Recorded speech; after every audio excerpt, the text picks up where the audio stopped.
बिस्मिल्लाहिर्रहमानिर्रहीम, अस्सलाम वालेकुम। प्रोग्राम 11th आवर, मैं हूं वसीम बादामी और आगाज़ में तो वही दुआ इसलिए कि हम अपने प्रोग्राम के आखिर में ज़रा तज़किरा भी करेंगे कि रोज़ाना ही अब सुबह उठने के साथ कुछ ऐसी ख़बरें आती हैं कि इंसान हिल के रह जाता है और इंसान परेशान हो जाता है कि मामला किस तरफ जा रहे हैं। तो अल्लाह खैर फरमाए इंशाअल्लाह।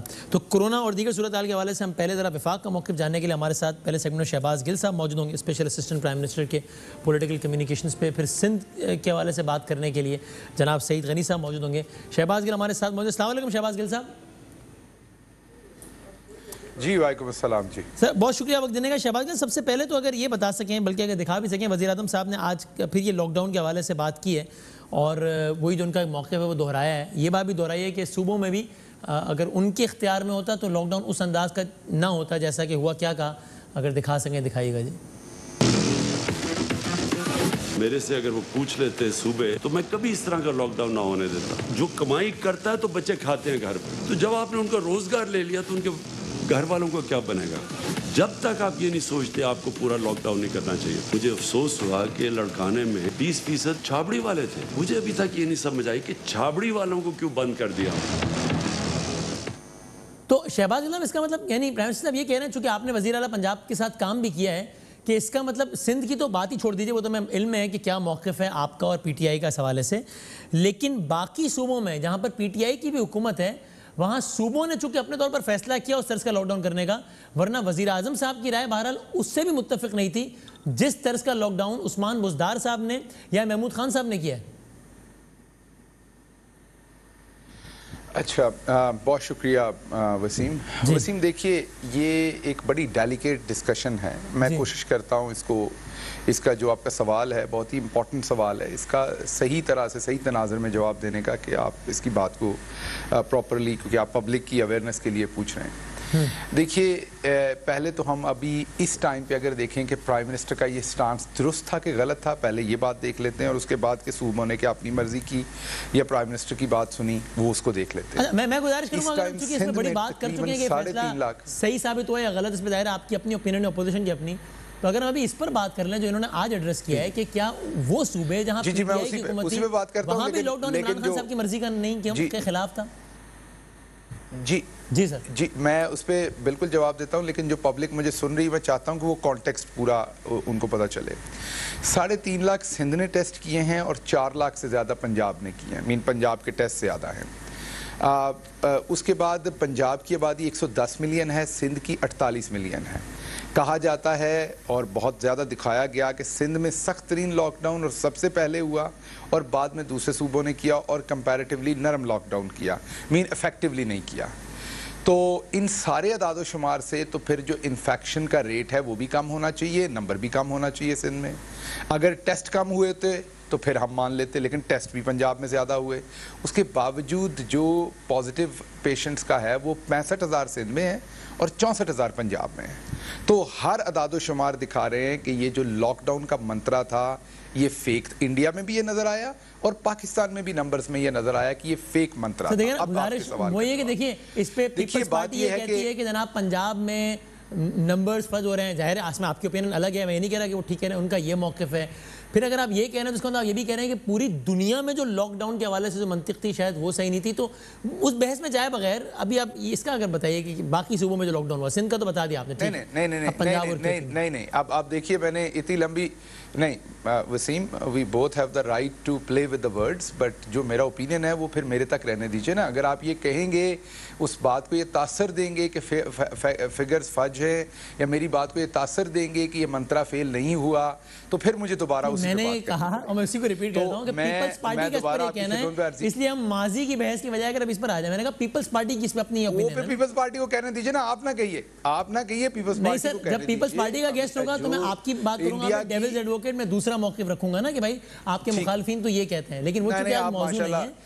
आप माशाल्लाह कभी कभी फरिश्तों के एडवोकेट भी बन जाया करें। क्यों डेविल्स का बनना, माशाल्लाह इतने प्यारे आदमी हैं, क्यों आपने हर दफा डेविल्स एडवोकेट बनना। अच्छा, अब मैं वापस आता हूँ अपनी बात पर। जो मैं आपकी खिदमत में अर्ज कर रहा था वो ये कर रहा था कि पहले तो ये बात जहन में रखिए कि पूरी दुनिया में, मैं अपना स्टांस दे रहा हूँ, आपका हक है इससे एग्री करना डिसएग्री, कि ये पूरी दुनिया के डाटा ने शो किया कि ये जो मंत्रा है कि लॉकडाउन करें ये फेल हुआ और यहाँ स्टैटिस्टिक्स में वो तो फज करने की बात है, तो फिर तो कोई भी फज कर सकता है ना।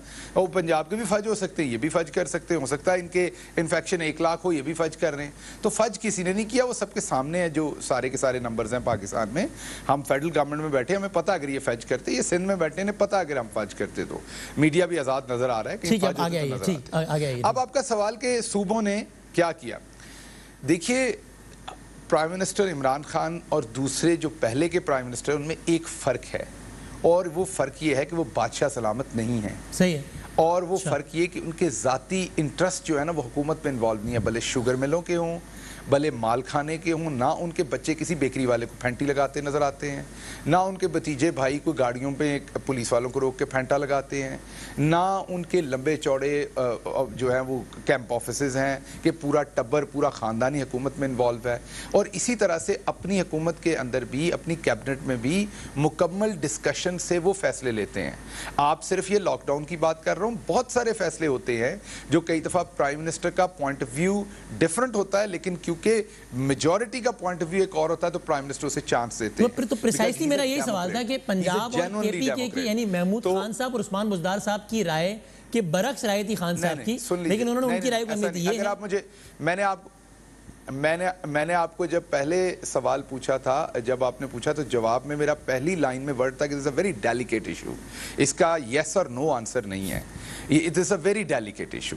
ठीक है ना, कई बहुत डेलिकेट इशू होते हैं। फॉर एग्जांपल, एक बंदे की तनख्वाह कम है, उसने चैनल छोड़ दिया।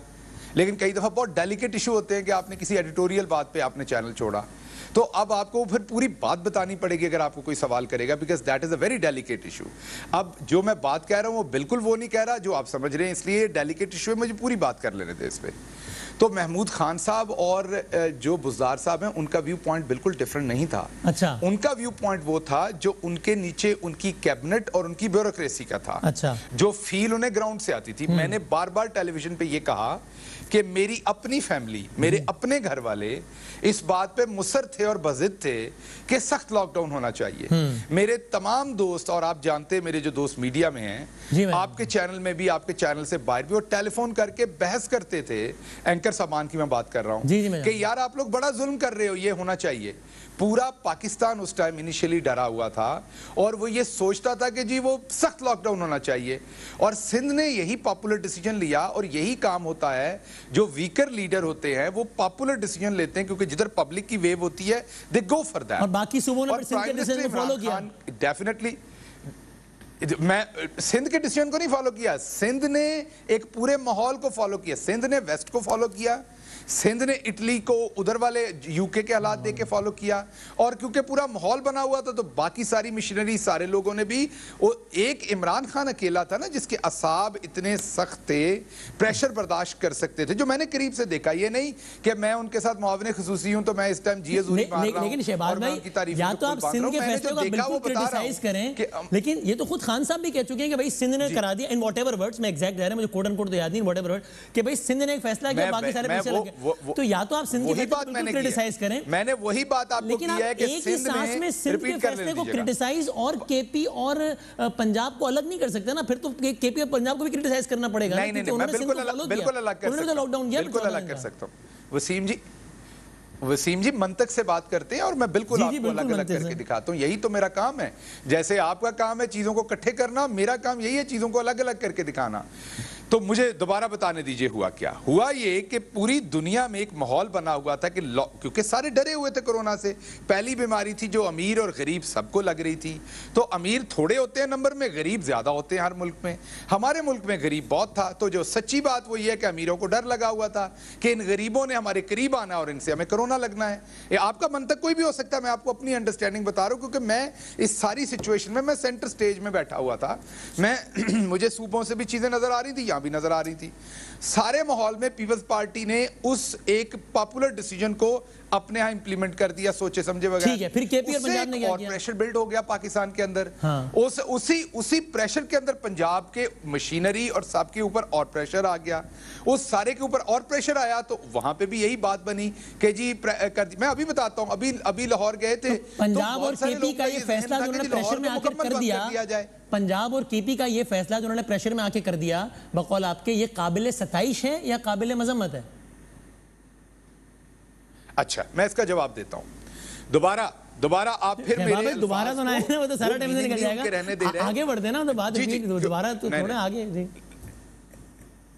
नहीं, आगे नहीं बढ़ते जब तक आप पिछली सारी बातों को साफ नहीं कर लेते। मैं दोबारा कह रहा हूं, एक बात जो आप कह रहे हो उसको तो दोहराने का कोई वो नहीं। मैं कब कह रहा हूं कि मैं दोबारा नहीं कह रहा कि आपने कहा, मैं अपना सवाल कर रहा हूं। आपने ये तो मैं दोबारा ये कह रहा हूं, मैं दोबारा ये कह रहा हूं वसीम, कि पूरे दुनिया में एक माहौल बना हुआ था। उस पॉपुलर डिसीजन को पीपीपी ने आप दोबारा नहीं, आप 6 बार कह रहे हैं, मैं आपसे पब्लिक गुडविल के लिए वो डिसीजन किया। जी बिल्कुल, आपने ये बात कह दी है, वो ऐसा नहीं ना, जो आप सवाल पूछ रहे हैं वो डिफरेंट है। जब मैं दोबारा एक बात बताता हूं, नहीं आप अगर आपके वालिदैन ने आपको ये बताया हो, अगर आपके वालिदैन ने ये बताया हो, बता दें। सुन लीजिए, नहीं अब मैं सवाल का जवाब देता हूं, क्योंकि मिसाल के बगैर भाई को समझ नहीं आएगी। अगर वालिदैन ने, आप 4 बहन भाई हो और आपको वालिदैन ने ये बताया हो, मैं तो बहुत नहीं, मुझे आप जवाब देने देना, ऐसे ना करें, लोगों को मिसाल के बगैर भी समझ ऐसे ना करें, मासूम सवालों के मासूम जवाब देने। इस तरह तो 15 मिनट होगा, मैं एक ही सवाल बैठता हूं ना, हर सवाल को डेलिकेट बना के फिर कुछ नहीं होता, क्या फर्क पड़ जाना है 15? नहीं सर, मैंने क्या हो गया 15 मिनट? नहीं, ऐसा ना करे सवाल। अगर 4 भाइयों को ये कहा है कि आप लोगों ने हमारी मर्जी की शादी करनी है और ऐसी की तैसी आपने लव मैरिज की, तो अब वसीम भाई जो हैं सबसे बड़े हैं और वो लव मैरिज कर लेते हैं, तो बाकी 3 भाई आप प्रेशर में करेंगे या क्यों करेंगे, ये आप खुद ही समझ लीजिए। तो कई दफा जब आप घर के अंदर, मुल्क के अंदर एक प्रेसिडेंट सेट कर, तो बड़े भाई ने, आपके वसीम भाई ने जो फैसला किया है, एक वसीम भाई ने अगर वो काम किया और बाकी भाइयों ने वही काम किया, तो सारे भाइयों का काम या काबिल तारीफ होगा या काबिल मजम्मत होगा ना। ये तो नहीं कि वसीम भाई ने किया तो बहुत गलत किया, बाकी भाइयों ने प्रेशर में आके कर लिया इसलिए ठीक किया, मसला नहीं। वसीम भाई ने पॉपुलर डिसीजन कर लिया, ऐसे काबिल मजम्मत, बाकियों ने वसीम प्रेशर मार कर लिया, काबिल था, ये तो नहीं हो सकता ना। नहीं, मैंने आपको इसीलिए पूरा कॉन्टेक्स्ट दिया कि एक पूरा माहौल बना हुआ था पब्लिक का, ऑलरेडी बहुत प्रेशर था। सिंध ने टेलगेट किया उस चीज को, प्रेशर और बढ़ गया, क्योंकि वो रैशनल रह ही नहीं गया उस बात में। अच्छा, तो मैं आपसे जितनी बार आप मर्जी घुमाएं, मेरा जवाब वही रहना है कि सिंध ने पॉपुलर डिसीजन लिया, बहुत अर्ली कर दिया। उसके बाद पंजाब और सिंध, अपना केपी, बलूचिस्तान के पास कोई चारा नहीं, ठीक है, आगे बढ़ते हैं। क्योंकि उनकी ब्यूरोक्रेसी, उनकी आवाम भी वही चाहती थी। और लेकिन जो आप सवाल कर रहे हैं, आप, मैंने अपना आर्गुमेंट दे दिया, मैं आपका जवाब दे देता हूं। जिसने भी सख्त तरीन लॉकडाउन किया, जिसने भी किया, गलत किया। अच्छा, अगर आप इसका ये आपका ओपिनियन, बिल्कुल आपका ओपिनियन है, पूरी तसल्ली से। अच्छा, ये बता दीजिए इस पर गलत किया, इस पर क्या और हमने पंजाब और केपी में बचत ये की कि हमने एक तो सख्त तरीन लॉकडाउन उस तरह से बहुत 1, 2, 3 हफ्ते होने दिया, और हमने बहुत जल्दी उसकी करेक्शन की। ये बताइए, आगे बढ़ते हैं। मैंने साबित किया नंबर्स के साथ कि जिन्होंने सख्त लॉकडाउन किया वहां इन्फेक्शन ज्यादा है, जिन्होंने नरम लॉकडाउन किया वहां इन्फेक्शन कम है। तो उसका जवाब यह दिया गया कि जी आपके फिगर्स फज है। तो फिर आपका कव्वा जो है ना वो सफेद है, उसका तो कोई, आपका मतलब सिंध वालों का कव्वा सफेद है, उसका तो कोई हाल नहीं होता। मैं जैकबाबाद जाता हूँ, सिविल हॉस्पिटल जाता हूँ, वो कहते हैं जी आपको तो Jacobabad institute of medical sciences जाना चाहिए था। सिविल हॉस्पिटल तो जो है इम्तियाज शेख कहते हैं वो गैर फाल है, बंद है। जो नासिर हुसैन शाह साहब वो कहते हैं निस्बतन गैर फाल है। भाई ये निस्बतन, ये हमने मुतमईन, करप्ट और करप्ट की टर्म तो सुनी हो थी। ये फाल, गैर फाल और निस्बतन गैर फाल अस्पताल क्या होता है? जिस हॉस्पिटल में इमरजेंसी ना हो वो हॉस्पिटल नहीं होता। और पूरे जैकबाबाद में एक ही अस्पताल में इमरजेंसी है, और वो सिविल हॉस्पिटल में जिसमें मैं गया था। डॉक्टर भी थे, मरीज भी थे, बेड्स भी थे, सब कुछ। लेकिन जिस तरह वो कोरोना पे झूठ बोलते हैं, यहाँ भी झूठ बोलते हैं। अच्छा, आगे बढ़ते हैं। अब इसमें एक बात और बता दें, ये इस पर क्या कहिएगा कि एक ताज़ा तरीन सर्वे के मुताबिक 15% पाकिस्तानी माजी की निस्बत, यानी ऐसे पाकिस्तानियों की तादाद में 15% कमी आई जो कि समझते हैं कि इमरान खान साहब की हुकूमत ने या वफाक की हुकूमत ने कोरोना से सही अंदाज से निपटा। इसकी क्या वजह है आपके ख्याल में? ये बिल्कुल इसकी वजह जो है बड़ी आपको वाज़ेह समझ आ रही है, क्योंकि पीक की तरफ जा रहा है ना कोरोना। बहुत सारों के प्यारे मर रहे हैं। आज भी आपने प्रोग्राम का शुरू भी किया, मैं आपका एक ट्वीट भी देख रहा था, आपके एयरवाइव में भी किसी दोस्त की। जी हमारे गनी साहब बहुत हमारे हमारे बॉस जी जी जी जी जी आपको उसका मैं अफसोस भी पुरसा भी मेरी तरफ से आपके लिए। तो हम सारे प्रेशर में, तो जब आप प्रेशर में होते हैं या कोई भी ऐसी सिचुएशन होती है जिसमें बिगाड़ हो रहा होता है दिन ब दिन, वो बेशक कुदरत की तरफ से हो, लेकिन एक नेचुरल बात होती है कि उसमें जो डिससेटिस्फेक्शन है वो थोड़ी सी इंक्रीज होती है। लेकिन स्टिल आप देखें, इतने मुश्किल हालात में भी 67 to 70% लोग समझते हैं कि बेहतर मैनेजमेंट की है। तो उसकी पॉजिटिविटी इसलिए देखना यहाँ जरूरी है कि इतनी बुरे हालात में भी, और जहां पर जो मैंने आपको कहा कि जहां पर मैं आज आपको पूरी जिम्मेदारी से आपकी स्क्रीन में देख के आपको ये बता रहा हूं, और ये नोट रखिएगा, और ये मेरा ओपिनियन है, बड़ा कंसिडर्ड ओपिनियन है कि अपोजिशन जो थी उनकी मेलाफाइड इंटेंशन थी। ऐसा नहीं था कि सारे मुल्क के अच्छे के लिए कर रहे थे, और ये जो हम कहते नहीं जी हर बंदा ये अच्छा सोच रहा था, हर बंदे का करना कहते, मैं इसे डिसएग्री करता हूं। इनका ये एजेंडा था कि प्रेशर डाल के सख्त तरीन लॉकडाउन करवाओ, लॉकडाउन के होने के बावजूद कोरोना ने तो फैलना ही फैलना है, माशियत भी तबाह हो जाए, कोरोना भी बढ़ जाए। जब दोनों चीजें हो जाएंगी तो हुकूमत गिरा लो, हुकूमत गिरा लो तो खुद हुकूमत में आ जाओ। इनको इससे कोई लेना देना नहीं था कि कोरोना किधर है, माशियत किधर है। मैं आपको पूरी जिम्मेदारी से कैमरे की आंख में देख के बता। हालांकि इतनी जिम्मेदारी से असद उमर साहब आज से एक, अच्छा आप कह रहे हैं घटिया का लफ्ज़ इस्तेमाल कर रहे हैं, ठीक है, लेकिन आज से एक महीने पहले हीनियस कर ले, चलो हीनियस कर ले, मैं घटिया वापस ले लेता हूं, हीनियस रह ले, घटिया वापस। लेकिन असद उमर साहब आज से कुछ 3-4 हफ्ते पहले ये कह रहे थे कि ये दोनों अप्रोचेस हैं। जो लोग ये समझते हैं कि लॉकडाउन सख्त करना चाहिए, उनको ये इल्जाम देना कि ये तो चाहते ही हैं कि लोग भूख से मर जाएं, ये गलत होगा, ऐसा नहीं कहना चाहिए।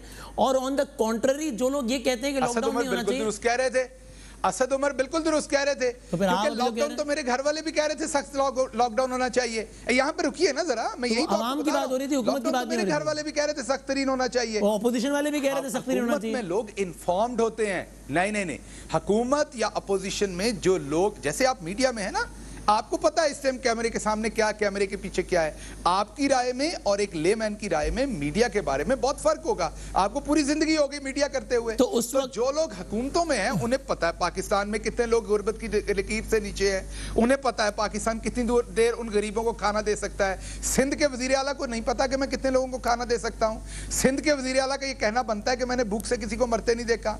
सिंध के वजीर आला का यह कहना बनता है कि लॉकडाउन हमने इफेक्टिवली हर जगह कर दिया। क्या लेकिन ये कोरोना के मामले में तो हतमी बात किसी को भी नहीं बताना। आप कह रहे हैं हुकूमत में जो लोग होते हैं वो इन्फॉर्म्ड होते हैं। हुकूमत के सरबराह इमरान खान साहब, उन्होंने कोरोना की पीक के हवाले से 4 मुख्तलिफ बयानात नहीं दिए। कभी कहा इस महीने के आखिर में होगा, कभी कहा अभी होगा। तो हुकूमत होने के बाद अभी नहीं होता कि आपके सामने हर चीज वाज़ेह होती है। देखिए इस कोरोना के हवाले से तो हर कोई अपने अंदाजों की बुनियाद पर ही फैसले कर रहा है, जो कि सही या गलत साबित हो सकते हैं। सिंध के वजीर आला साहब को मेरी मौजूदगी में सब कुछ बताया जाता था मीटिंग में।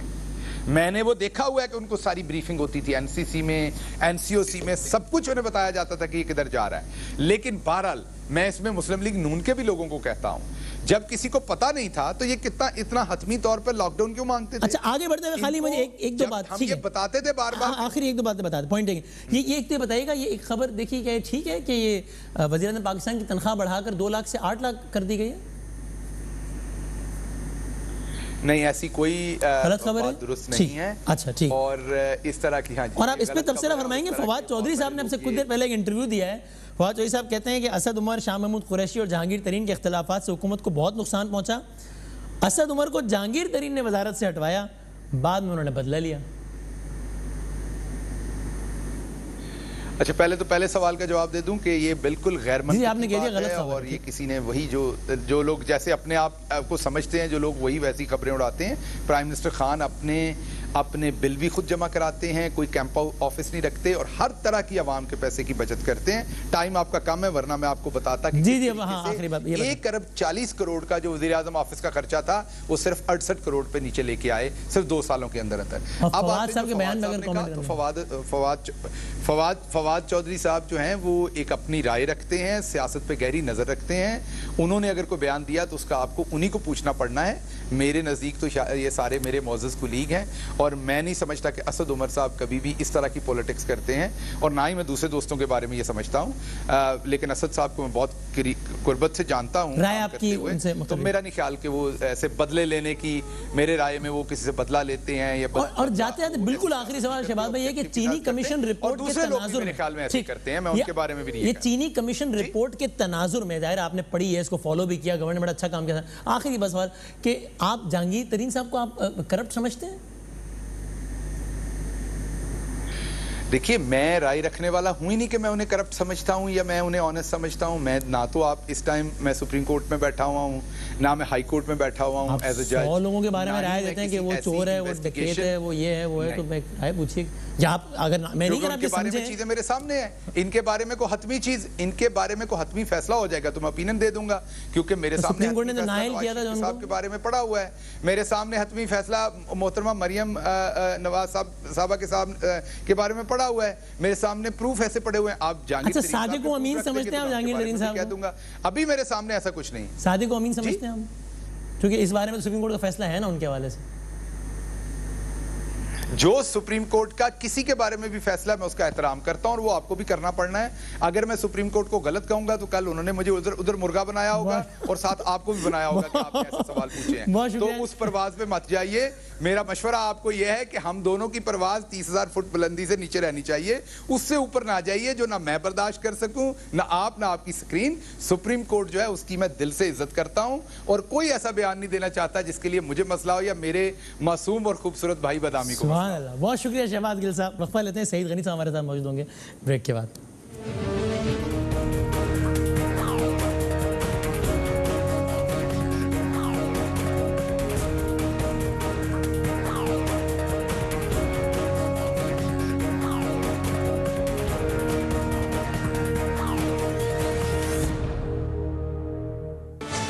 खुश आमदीद कहते हैं, पीपल्स पार्टी का मौक़िफ़ जानते हैं। सूबाई वज़ीर तालीम सईद गनी साहब हमारे साथ मौजूद हैं। अस्सलाम वालेकुम सईद गनी साहब।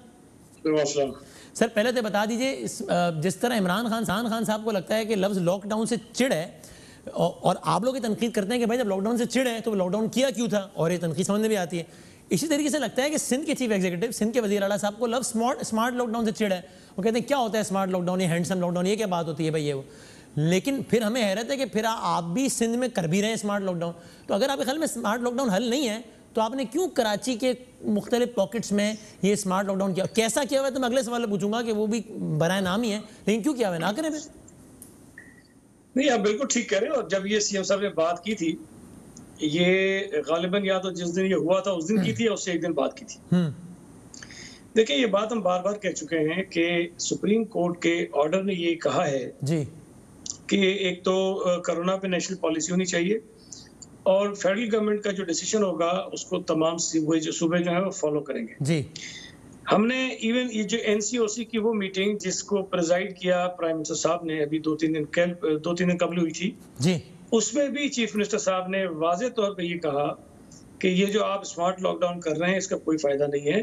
अगर आपने करना है तो WHO ने जो कुछ कहा है, जो उनकी एडवाइजरी आई है कि 2 हफ्ते का लॉकडाउन करें सख्त और 2 हफ्ते के लिए खोल दें, तो उससे जाकर कोई फायदा होगा, उस तरफ जाना चाहिए। आप ये कह रहे हैं कि स्मार्ट लॉकडाउन होना नहीं चाहिए, आपने वज़ीर आज़म साहब की बात बताई है, लेकिन चूंकि एनसीओसी का फैसला है और चूंकि सुप्रीम कोर्ट के फैसले के तहत आप वफाक की पॉलिसी के कारबंद हैं, इसलिए सही ना समझते हुए स्मार्ट लॉकडाउन करना पड़ रहा है, ये कह रहे हैं हम। जी बिल्कुल ऐसे ही। वफाक की ऐसी पासदारी और सुप्रीम कोर्ट का ऐसा एहतराम हमने शायद मतलब हाल या तारीख में पहली मर्तबा आपने ये बात मुझसे पहले भी पूछी थी और मैं आपको दोबारा कह रहा हूँ, सुप्रीम कोर्ट का कोई एक फैसला बताइए या हाई कोर्ट का इवन कोई एक फैसला बताइए जिस पर पीपल्स पार्टी ने या सिंध गवर्नमेंट ने अमल न किया। अब चले आज का मौजूद एतराज़ात हो सकते हैं, वो कहते थे खत, वो यूसुफ रज़ा गिलानी साहब से शुरू करूं, परवेज अशरफ साहब से होते हुए फिर आगे खत लिखो, नहीं लिखा उन्होंने वज़ीर आज़म घर भेज दिया, आपने खत नहीं लिखा हुआ। देखिए उसमें फिर एक चीज है ना, देखिए कॉन्स्टिट्यूशन का एक इशू है, वो अब उसमें आप जाना चाहते हैं तो मुझे इसको छोड़ देते हैं, उसमें मैंने ठीक है। लेकिन अब ये बताइए, अच्छा अब आप कह रहे हैं कि वफाक, ये आपने सारा बता दिया कि हम क्यों स्मार्ट लॉकडाउन कर रहे हैं। अच्छा सर, अब जब कर रहे हैं तो फिर सही से कर लीजिए। आप कराची की गलियों का हाल देखिए, लिटरली मैं सोच समझ के जुमला कह रहा हूँ, फरते जज्बात में या रवानी में नहीं कह रहा, मजाक हो रहा है स्मार्ट लॉकडाउन के नाम पे। मजाक का क्या मतलब, एक गली में जाना है, वहाँ बैरियर्स लगे हुए हैं, तो इसका मतलब क्या है कि इस गली में ना जाओ चूंकि हॉटस्पॉट है, उसकी अगली गली खुली हुई है, लोग घूम के उस गली में चले जाते हैं। अच्छा एक मंजर मैंने और देखा, वहाँ बैरियर्स लगे हुए हैं, मैं सोचनी वो जिसको आम जमाने तंबू कहते हैं कराची की ज़बान में, वो गिरा के गाड़ियाँ उसके ऊपर से गुजर रही हैं। अच्छा, ये मंजर भी इन गुनाहगार आंखों ने देखा कि वो टेंट्स लगे हुए हैं, तो मोटरसाइकिल सवार आ रहे हैं, टेंट हटा के अंदर चले जाते हैं।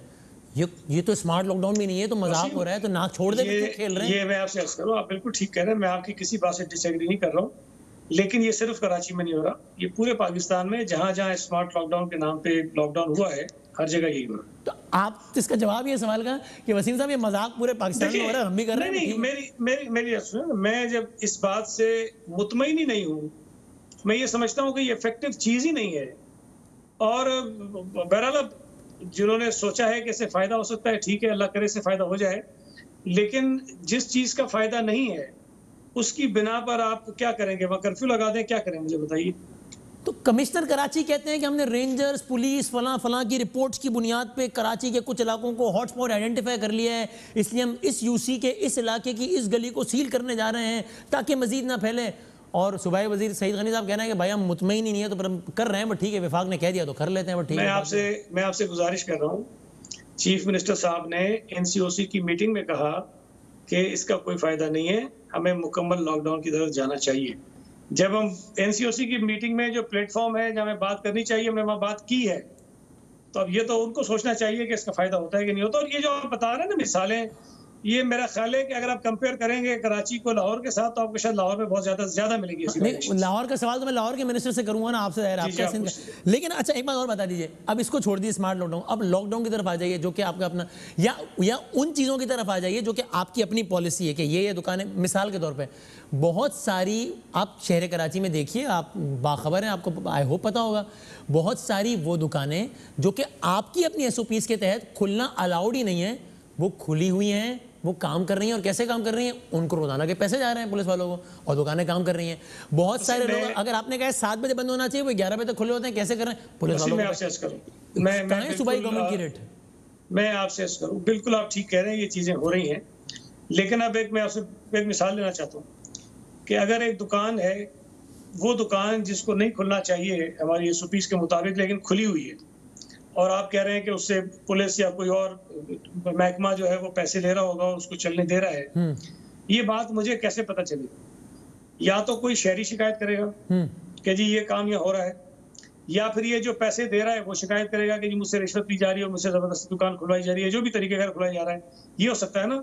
मैं ये आपको यकीन से कहता हूँ, जहां जहां से जिसकी शिकायत आई हमने कार्रवाई की, और हमने बगैर इस चीज को देखे कि वो जो जिसको जगह को सील करने जा रहे हैं वो कितने बड़े आदमी का है, कितना बड़ा वो बिजनेस कर रहे हैं, कितना बड़ा उनका कारोबार है, हमने कार्रवाई की है। लेकिन यहाँ अगर खामोशी से कोई किसी को पैसे दे रहा हो, कोई ले रहा हो, और मुझे ये नहीं पता कि ये दुकान खुली है कि बंद है, तो मैं हुकूमत में होते हुए, मतलब हम वजीर जाके तो नहीं चेक करेंगे कि खुली है कि नहीं। जिस जगह से शिकायत आती है हुकूमत उस पर कार्रवाई करती है। अब मैं आपके तवज्जुह से कह रहा हूँ, अगर शहरी शिकायत कर सकते हैं तो वो शिकायत करें। नंबर्स हमने बार बार दोहराए, हम दोबारा दोहरा देंगे कि ये कंप्लेंट्स हैं, इस पर कंप्लेंट करें और हम कार्रवाई करेंगे। ठीक, बहुत शुक्रिया सईद गनी साहब, बहुत बहुत शुक्रिया। हम मौके बताते हैं, एक ब्रेक लेते हैं और उसके बाद कुछ डिस्कस करते हैं कि चराग बुझते चले जा रहे हैं सिलसिलावार। ब्रेक के बाद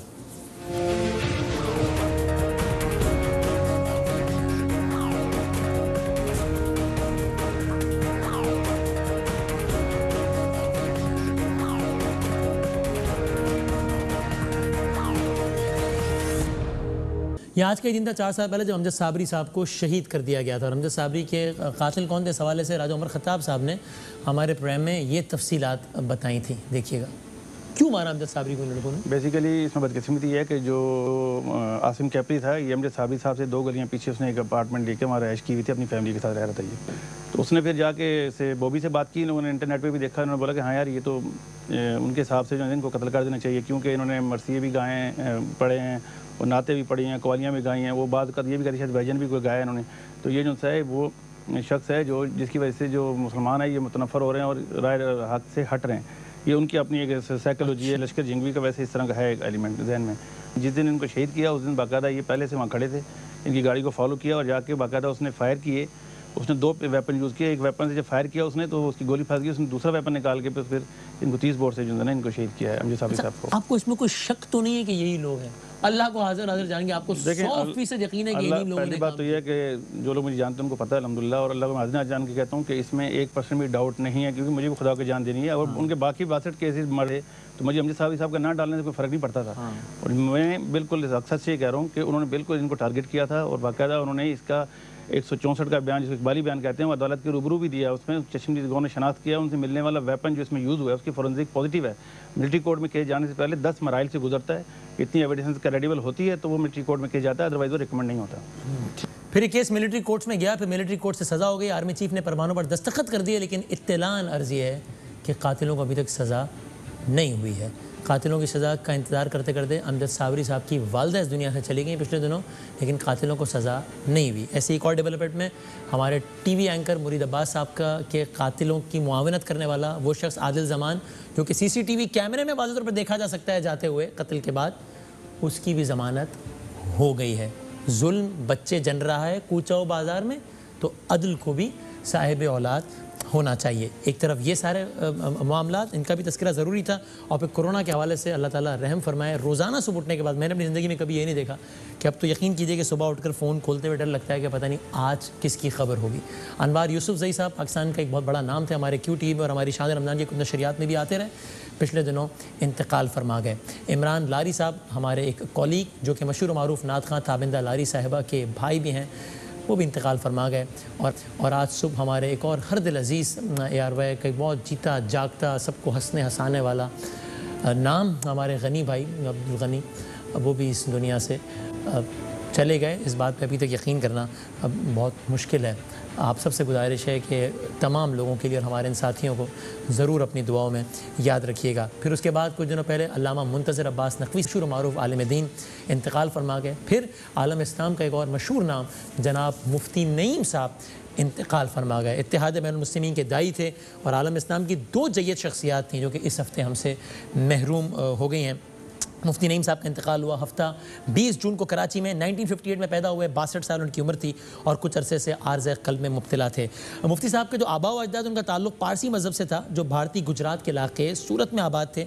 मुफ्ती साहब के दादा ने इस्लाम कबूल किया उस वक्त जबकि उनके वालिद साहब की उम्र 4 साल थी। फिर उनके वालिद साहब तक़सीम हिंद से पहले ही पाकिस्तान आ गए थे। इब्तदाई तालीम अपने वालिद से उन्होंने हासिल की। फिर आला तालीम के लिए जामिया उलूम इस्लामिया बेनूरी टाउन गए। 1979 में वहाँ से फ़ारिग़ुल तहसील हुए। फिर 16 साल तक जामिया बेनूरिया में बतौर उस्ताद उन्होंने खिदमत अंजाम दी। उनके वालिद जामिया बेनूरिया आलमिया का क़याम अमल में लाए, वो अपने आखिरी वक्त तक उसके मोहतमिम रहे। और कराची में जो मौजूदा जामिया बेनूरिया आलमिया का शुमार पाकिस्तान के बड़े मदारिस में होता है। सियासत से दूर रहते थे। हुकूमत के ख़िलाफ़ मौलाना फजलुर रहमान साहब के आज़ादी मार्च में भी उन्होंने तलबा की शिरकत की मुखालिफत की थी। मुफ्ती साहब ने हमारी उनसे आखिरी जो बात थी, मेरी उनसे मुलाकात हुई थी पहली जुनैद भाई के साथ, और फिर बाद में हुई जुनैद भाई के जनाजे पर, जब उन्होंने मुझे बाकायदा मुखातिब करके बुलाकर बहुत शफ़क़त भरे अल्फाज कहे, कहा हम आपसे बहुत खुश हैं, हम आप बहुत उन्होंने बातें कहीं। और टेलीविज़न पर हमारी उनसे बात हुई थी आखिरी मुहर्रम में, शान हुसैन जो हमारी नशरियात होती है उस उन्वान से। उस गुफ्तगू का एक अक्स देखिएगा।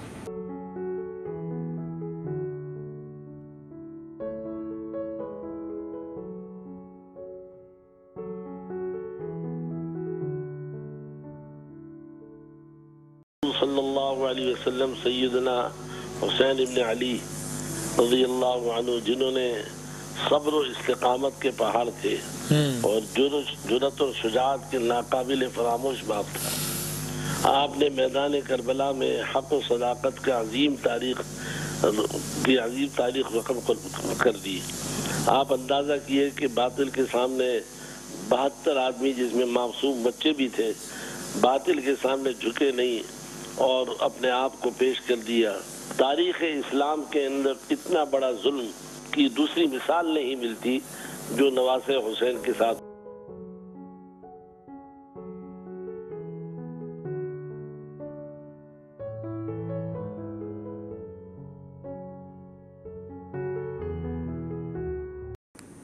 और फिर आलम इस्लाम का एक और मशहूर नाम अल्लामा तालिब जौहरी के, जिनके पाकिस्तान टेलीविज़न में तफ़हीमुल कुरान, कुरान पर कुरानी आयत की तरीके से वो तफसीर फरमाया करते थे वो प्रोग्राम, और फिर मजलिस शाम ग़रीबा सबको याद है। तालिब जौहरी साहब इतवार 21 जून को कराची में इंतकाल फरमा गए। तालिब जौहरी साहब 1939 भारत की रियासत बिहार के शहर पटना में पैदा हुए थे। 81 साल की उम्र पाई। इब्तदाई तालीम उन्होंने वालिद मोहतरम मुस्तफ़ा जौहरी से हासिल की। फिर आला दीनी तालीम के लिए तालिब जौहरी साहब नजफ़ अशरफ तशरीफ़ ले गए। मुज्तहिद आयतुल्लाह उज़्मा सैयद अबुल क़ासिम अल ख़ुई के ज़ेर इंतज़ाम हौज़े में दाखिला लिया और आयतुल्लाह बाक़िर सदर के शागिर्द रहे जनाब तालिब जौहरी साहब। 10 साल उन्होंने नजफ़ में आला दीनी तालीम हासिल की। सैयद अली सिस्तानी आयतुल्लाह उज़्मा सैयद अली सिस्तानी के हम जमात थे वो। 1965 में कराची वापस आए। 5 साल जामिया इमामिया के प्रिंसिपल रहे। फिर गवर्नमेंट कॉलेज नाज़माबाद में इस्लामियात के उस्ताद की हैसियत से खिदमात अंजाम दी। शायर थे, ज़ाकिर थे, मुअर्रिख़ थे, फ़लसफ़ी थे।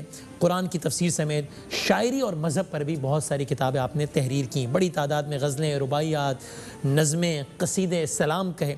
1968 में वजूद बारी के उन्वान से पहला मरसिया कहा था। कई साल तक पाकिस्तान टेलीविज़न पर बतौर ज़ाकिर वाक़या करबला की याद में खुसूसी मजालिस यानी कि शाम ग़रीबा पढ़ा करते थे और अपने मखसूस अंदाज़ ख़िताबत की वजह से पाकिस्तान समेत दुनिया भर में मशहूर थे।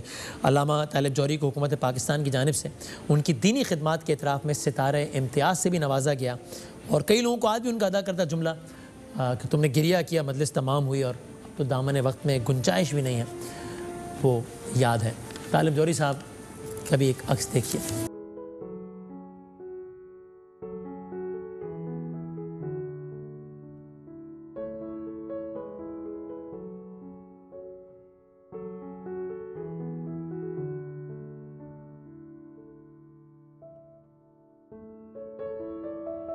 मजलिस होती ही है कि नाम आए, गिरिया हो, मजलिस तमाम हो जाए।